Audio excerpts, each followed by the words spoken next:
Pernah nggak sih kamu merasa hidupmu seperti bukan milikmu sendiri? Kamu bangun, sekolah atau kuliah, berusaha jadi baik, jadi berguna. Tapi di dalam hati, ada suara kecil yang bertanya, ini semua buat siapa? Kamu menahan diri, menyesuaikan diri, bahkan mengorbankan keinginanmu sendiri demi orang lain. Tapi makin lama, kamu mulai lelah. Bukan karena hidup terlalu berat, tapi karena kamu sendiri nggak tahu kamu sebenarnya hidup untuk siapa. Di usia remaja sampai dewasa muda, banyak dari kita terjebak di antara dua hal. Ingin jadi diri sendiri, tapi juga ingin diterima orang lain. Kita overthinking soal penilaian orang, takut dianggap gagal, takut mengecewakan. Akhirnya, kita jadi orang yang selalu iya, selalu menolong, selalu hadir. Tapi diam-diam, kita kehilangan arah. Kita lupa bertanya, apa aku benar-benar ingin ini? Atau aku bahagia nggak sih menjalani ini semua? Hal ini juga terlihat dalam perjalanan Yuji Itadori dari anime Jujutsu Kaisen. Di awal cerita, Yuji hidup dengan prinsip sederhana. Tolong orang lain sebanyak mungkin. Itu adalah pesan terakhir dari kakeknya. Sebuah pesan yang terdengar mulia, tapi juga berat.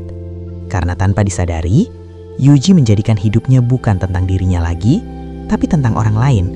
Ia bertarung, mempertaruhkan nyawanya, dan menahan rasa sakit demi memenuhi satu kalimat itu. Masalahnya, hidup dengan prinsip seperti itu sering membuat kita kehilangan batas. Kita jadi nggak tahu kapan harus berhenti, kapan harus memilih diri sendiri. Sama seperti Yuji, yang terus menanggung beban. Bukan hanya dari musuh, tapi dari rasa bersalah.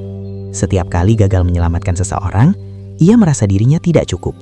Ia mulai mempertanyakan, apa aku benar-benar melakukan ini karena aku ingin, atau karena aku merasa harus? Secara psikologis, ini disebut sebagai external validation loop. Kita terlalu bergantung pada perasaan berguna di mata orang lain. Kita merasa berharga hanya kalau kita membantu, hanya kalau kita dibutuhkan. Akibatnya, kita kehilangan koneksi dengan diri sendiri. Kita tidak lagi bertanya apa yang kita rasakan, tapi lebih fokus pada apa yang orang lain harapkan dari kita. Dan ini bisa membuat kita lelah secara emosional, tanpa kita sadari. Lebih dalam lagi, ada juga yang disebut identity diffusion, kondisi di mana kita belum benar-benar tahu siapa diri kita. Kita hanya mengikuti nilai-nilai dari luar, keluarga, teman, lingkungan, bahkan media sosial. Kita jadi versi campuran dari ekspektasi orang lain. Sama seperti Yuji yang awalnya hanya mengikuti pesan kakeknya, tanpa sempat memahami makna hidupnya sendiri secara utuh. Namun perjalanan Yuji perlahan berubah. Ia mulai menghadapi kenyataan pahit, bahwa tidak semua orang bisa diselamatkan, bahwa niat baik tidak selalu berakhir baik. Dan dari situlah muncul kesadaran baru, bahwa hidup bukan hanya tentang menyelamatkan orang lain, tapi juga memahami batasan diri sendiri. Ia mulai mempertanyakan makna hidupnya, bukan hanya menjalankannya secara otomatis. Secara filosofis, ini adalah awal dari self-awareness. Kesadaran bahwa kita punya pilihan, bahwa kita tidak harus selalu mengikuti suara dari luar. Dalam filosofi Stoik, ada konsep sederhana. Fokus pada apa yang bisa kita kendalikan. Kita tidak bisa mengontrol bagaimana orang lain melihat kita, atau bagaimana hasil dari usaha kita. Tapi kita bisa memilih, kenapa kita melakukan sesuatu.